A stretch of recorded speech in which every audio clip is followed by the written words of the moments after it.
All right, and it's my pleasure to introduce David Hanrahan. David is the founding president and chief executive officer of Capital Bank of New Jersey. He is a director of the American Bankers Association Foundation, a past chairman of the ABA's Community and Economic Development Committee, and a past member of the ABA's Community Bankers Council. He is a member of the Federal Reserve Bank of Philadelphia's Community Depository Institution Advisory Council. So David, I'll turn it over to you. Thank you very much. Good afternoon, everybody. I've been a community banker for 30 years and have been to countless conferences in that time. And I can honestly say this is the first conference of this type I've ever been to, with this interesting cocktail of bankers and regulators and academics. And it's been really good. The quality of the presentations have been great. When Jim Fuchs called me to invite me to the event, and he told me it was the 5th annual one, I said, I've never heard of it. I've never been to it. And he said, oh, well, to come here, you've got to be invited by, by your state regulator, so you really have to have a good relationship with your state regulator. And I said, oh, that explains it. I'm just kidding. My regulator's in the back. Just a shout out to the folks from New Jersey. My bank is a commercial lender, and I've been a commercial lender for my 30 years in the business. And I'm a pretty old-fashioned, old-school relationship, eyeball-to-eyeball kind of lender. And so when Jim told me that he wanted me to moderate a panel on, what's this entitled? The Futurist Panel discussion with FinTech, I laughed and said, no, really, which panel do you want me to moderate? But he insisted this was it and that he wanted to have a community banker do it. And I am proud to be sitting up here with an esteemed group of individuals. I'm not going to read their bios in their entirety. They are in your package. I encourage you to do that. To the right of me is Brian Graham. He's the CEO of Bank Alliance. If you're a banker in the room, you've surely heard of Bank Alliance. Bank Alliance is a network of approximately 250 community banks that capitalizes on its collective scale to empower member banks to be successful in markets that have become dominated by the largest banks in the country. To the right of him is Ron Green. Ron is the Chief Security Officer at MasterCard. He leads a global team that ensures the safety and security of the MasterCard network, as well as internal and external products and services.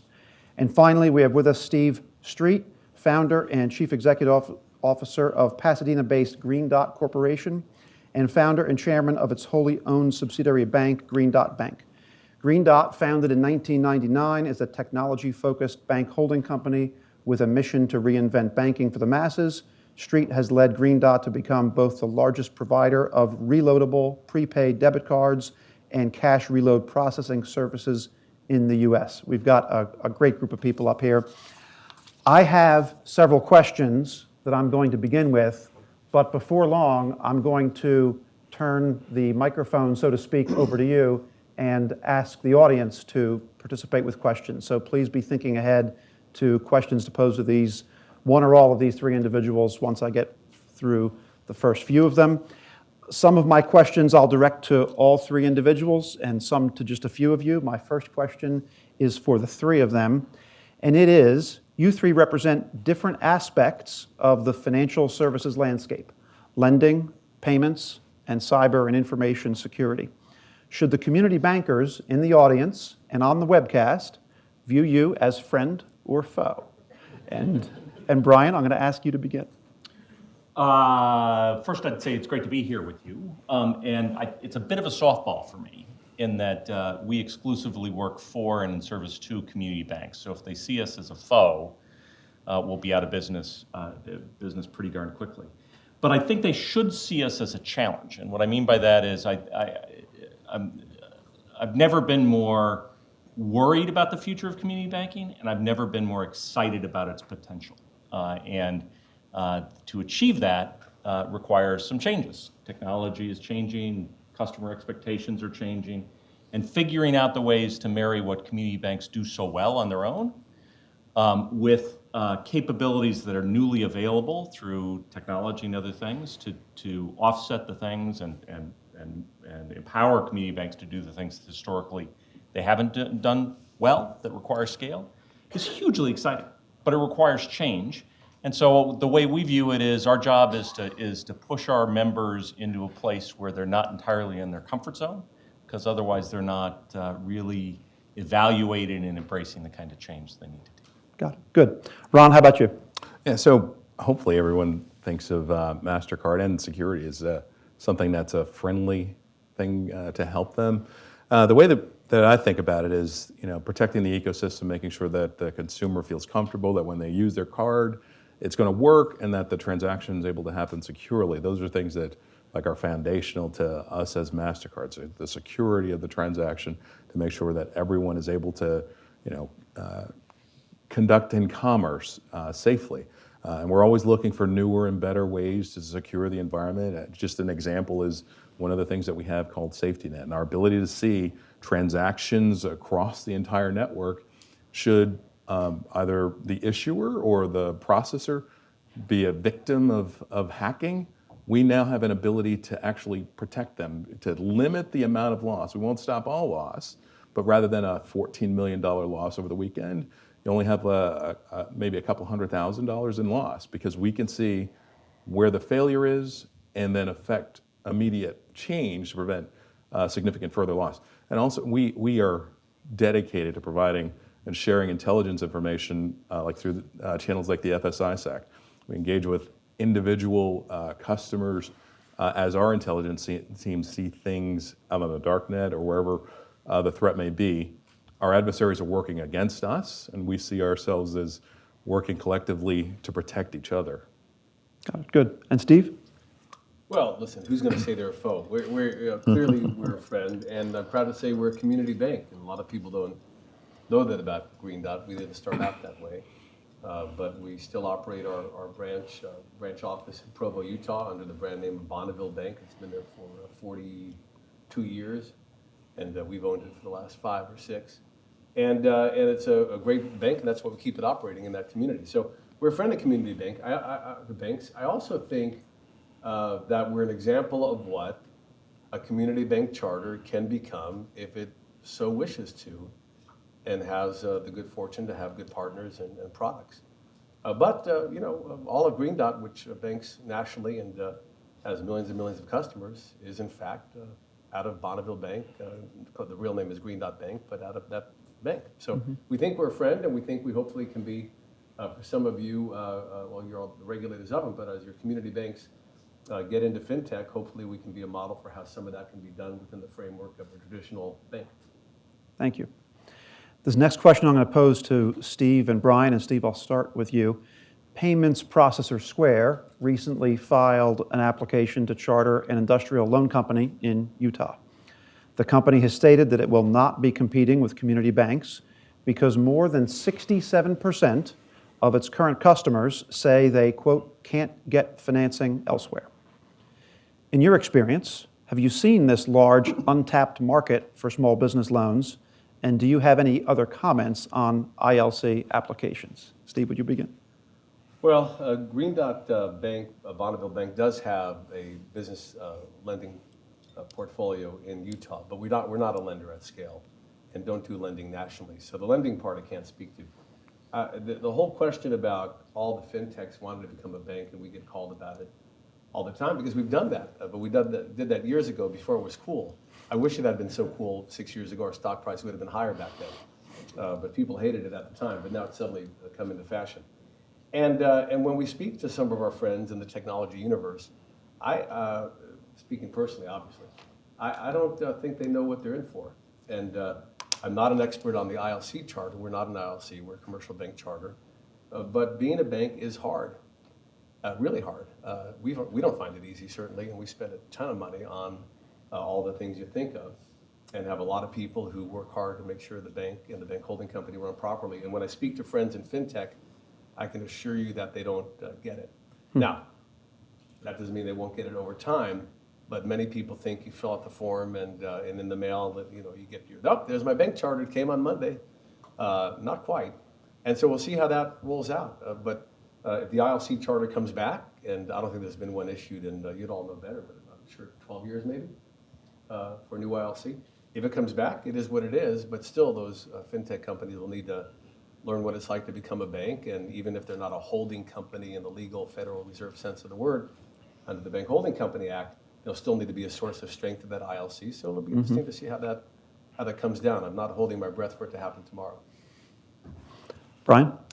Well, first I'd say on the positive side, on the excitement side, with respect to community banking, the interest of fintech firms in either becoming banks or partnering with banks really should tell all of us who care about community banking something really exciting and powerful about what we are, right? They started out not that long ago, 5+ years ago, with the view that they would do to banks, and in particular community banks, what Uber has done to taxis and et cetera, and that tune has changed dramatically. So I think it's exciting. I totally agree with Steve. 99% of them have no idea what it takes to actually be a bank, either in terms of the operational challenges or the compliance challenges or the responsibilities that you have to assume. So I think it's exciting. I think it opens doors to partnership and opportunities where they can bring to the table things that they do well, even if they can't be a bank as well as those in this room and otherwise. With respect to the 60-some-odd% who can't get access to traditional financing, I don't know what the right percentage is, but there is some truth there that we just have to acknowledge. And the truth isn't because bankers are bad people or turning away good customers. It's just pure economics. Surveys have said that it costs about $3,000 a loan to underwrite, process, and originate a small business loan. That doesn't change much based on the size of that loan. If you do the math, that means loans under about $250,000 in size are unprofitable for the typical bank.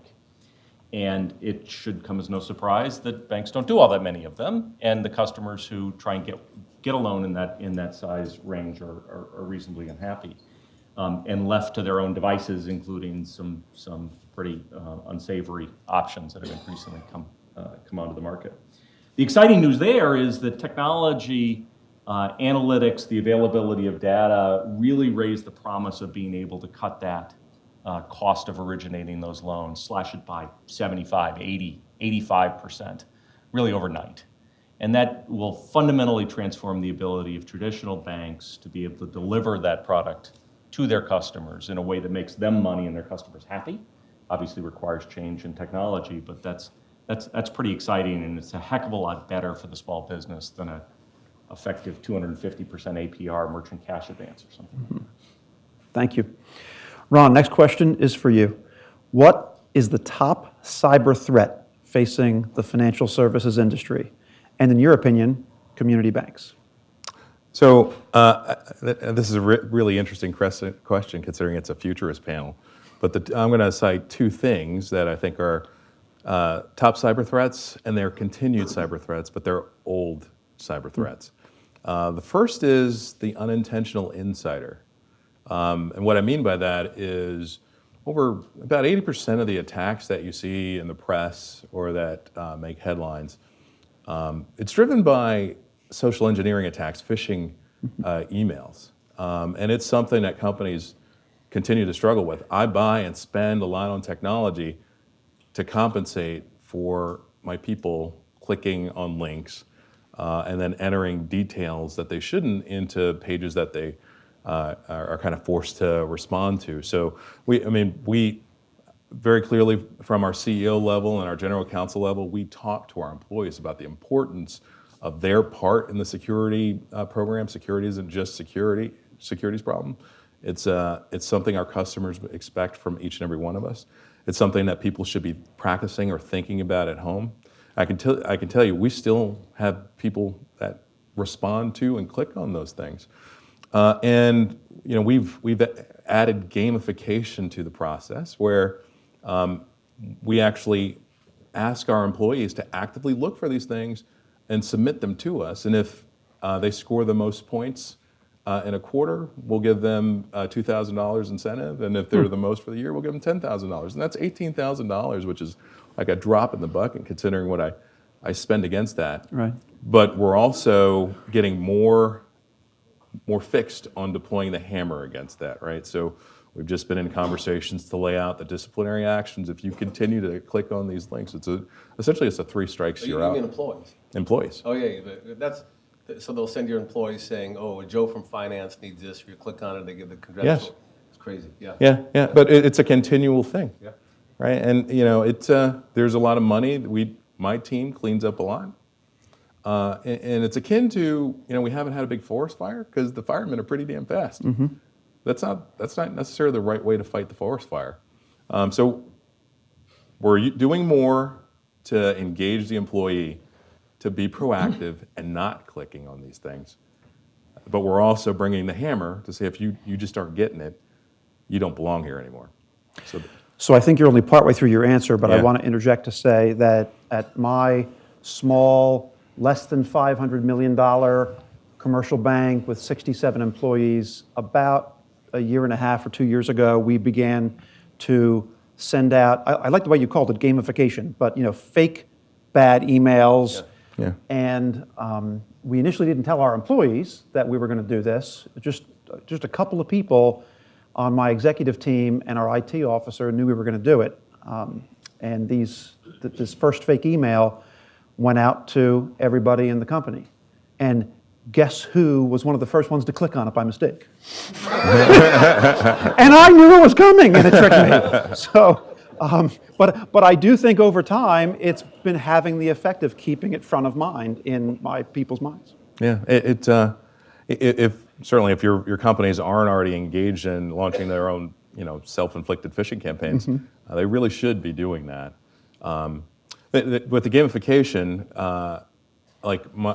Rob Reig, the former president of technology, I would submit 10 times as many emails as he would through our gamification system, but he would outscore me by 4 times because he was more of a target for malware than I was. So if you're just sending in spam, you get a point, but if you send in something, if we see something particularly malicious, you get a lot more points. And we're actually able to go and then protect our network. And we have found pieces of malware code that there's no signature for, no one's else seen it. And so we send it off, and then the AV companies will then provide signatures to companies that are just out in the environment. Now, was there a part 2 to your question that I cut you off? The second part. All right, go ahead. Yeah, and the second part is just the basics of security. And what I mean by that is just maintaining your networks and making sure that you got up-to-date versions of what you need in your environment, or you have segmentation. As I read through breaches, and we're in a unique position because anytime there's a breach with card loss, we get the full forensic report and we can go back and see what happened. And it's there's some basic blocking and tackling thing that did not happen. Everybody's picking on Equifax. One of the things that happened with Equifax, and we're also in an environment where there's no forgiveness for you spending more time waiting to get something done. So in the Equifax case, they took advantage of a vulnerability that was in an application called Apache Struts. And that was released, that vulnerability was released in March. We had it patched in our environment by early April. Between early April through September, we got attacked by that over 17,000 times. People trying that same vulnerability to get into our environment. We could see that. Within Equifax, I think they actually had control through that vulnerability in May.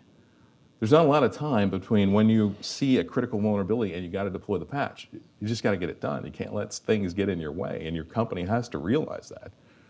It's just like a basic blocking and tackling thing. There are other things that we're working at that's more in the futurist area that we can talk about later, but those are the 2 things that I think about for cyber threats. Thank you. Steve, my next question is for you. You've mentioned in the past that banking has changed more in the past year than it had in the prior 10. How do you see banking changing in the next year or so? And do you think we'll see a Home Depot effect on banks? That is, where all the small players go away and banking, just like hardware stores, become a big box phenomenon? Ah, wow, good question. Well, look, I don't know if it's going to become Home Depot, but you will see consolidation, I think. The biggest, not issue, the biggest thing that community bankers and all people who have consumers need to understand is younger people are very different than older people, which sounds stupid to say, it's obvious, but more than ever before. So when we do our research, and Green Dot in many ways is a product company, every product we sell is essentially novel. All of our revenue comes from stuff we've invented or put on the shelf. You have to think about the people who are going to buy it. And the biggest difference between somebody under 35 years old, let's say, or 40, and somebody over 40 is this. I'm 55. So somebody my age says, oh, I may need that one day. I was a Boy Scout, right? Be prepared. I may need that one day. I'll buy it just in case, because maybe I'll need it in a year or 6 months. Or, hey, I heard there's a hurricane coming. Maybe I'll buy some water in advance, a topical thing. Somebody under 40 says, you know when I need water? The instant I'm thirsty, and not a second before, you know? Everything is right now, in the flow, when I want it, how I want it. There was even a silly thing where my wife and I, sitting over there, we're ordering the fight. I forget the name of the fight, but the one you do the pay-per-view. And it used to be you ordered, if you do pay-per-view, you know, several days in advance, so you invite friends over and you can watch the fight.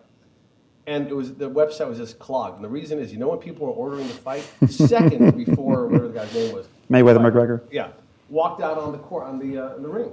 And it's like, why is everyone ordering it right now? It's just a phenomenon. We see it all the time. So our products have had to be redesigned or designed to be in the flow. When do I want to open a checking account? Right when my head of HR says, where do you want us to direct deposit your payroll? Right then, you know? So not in the parking lot, not the day before. You're not going to go to Chase or whatever and open. So this is what we think is more likely to happen. And so that's very different from the way banks think, and it's certainly very different from our experience, the way community banks think. And many community banks, I don't mean this negatively, I say it as being in the family, including our own bank. It's almost like the land that time forgot. And well, which customers are you thinking about? The 73-year-old guy who was a fabulous customer 40 years ago, but sold his car dealership many moons ago and is no longer active in business?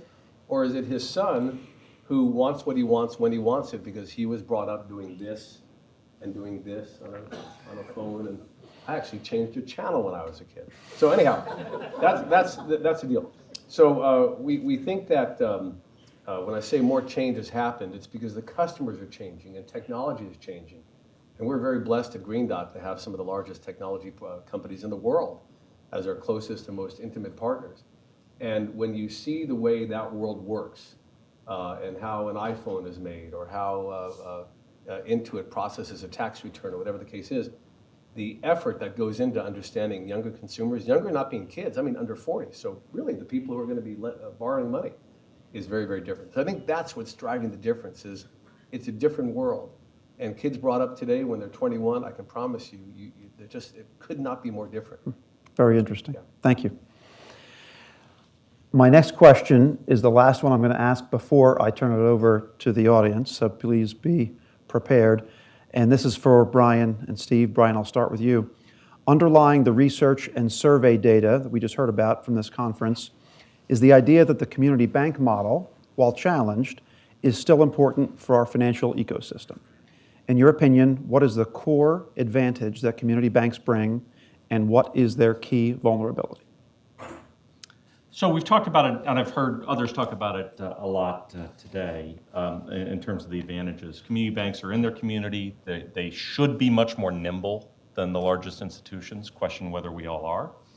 But we should have the ability to be much more nimble. We have much closer connectivity to the customers and a better understanding of what they actually want and need in that community. We've got very low risk balance sheets. We've got very low cost of capital. We've got lots of advantages. The disadvantages are all about things that require scale. And increasingly that means things that require technology and processes. Those trends have been in place for 30 plus years. I mean, it wasn't that long ago, 1990, when community banks under $10 billion, had something like 78% of all the consumer loans in the US banking system, and today that's 6%. So this isn't a new trend, this issue of scale. What is new is the fact that technology no longer requires scale. One of the reasons there's so much activity in fintech or any area of technology is that 10 years ago, 15 years ago, you would have had to get some venture capitalist to give you $10 million for this and a couple $1 million for servers, and I got to hire these 20 people, and all. There was a lot up front that had to happen.